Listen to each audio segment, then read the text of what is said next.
নিজেদের ঘরের মাঠ সবার শীর্ষে অবস্থান, সবকিছুই যেন আর্জেন্টিনার পক্ষে। কিন্তু বিশ্বকাপ বাছাই পর্বে ব্রাজিলের বিপক্ষে জয় পাওয়া মোটেও সহজ হবে না। লড়াইয়ের মঞ্চ প্রস্তুত, তবে জয় ছিনিয়ে আনতে হলে আর্জেন্টিনাকে দিতে হবে যে 3 কঠিন পরীক্ষা। তৃতীয় পরীক্ষা ব্রাজিলের আক্রমণ সামলানো। ব্রাজিলের আক্রমণ ভাগ এখন যেন এক অগ্নিস্রোত। ভিনিসিয়াস জুনিয়র আর রাফিনহার পায়ের জাদুতে কলম্বিয়ার বিপক্ষে দুটি ছড়িয়েছে ছেলেসাওরা। এবার আর্জেন্টিনার রক্ষণে পড়বে ভয়াবহ চাপ। এমি মার্টিনেজ, ওটামেন্ডি ও রোমেরোকে থাকতে হবে সজাগ। সামান্য ভুলও ডেকে আনতে পারে বিপর্যয়। দ্বিতীয় পরীক্ষা মেসিবিহীন আর্জেন্টিনা।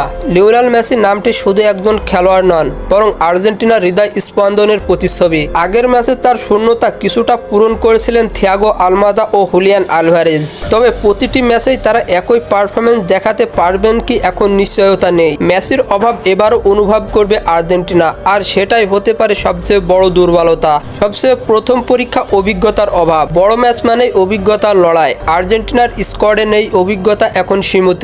এমি মার্টিনেজ, লিসান্দ্রো পারডেস ও নিকোলাস ওতামেন্ডি ছাড়া বড় ম্যাচের চাপ সামলানোর মতো খেলোয়াড় কম। দলে নেই মেসি, মোলিনা, লাউতারো মার্টিনেজ ও ডিমারিয়া।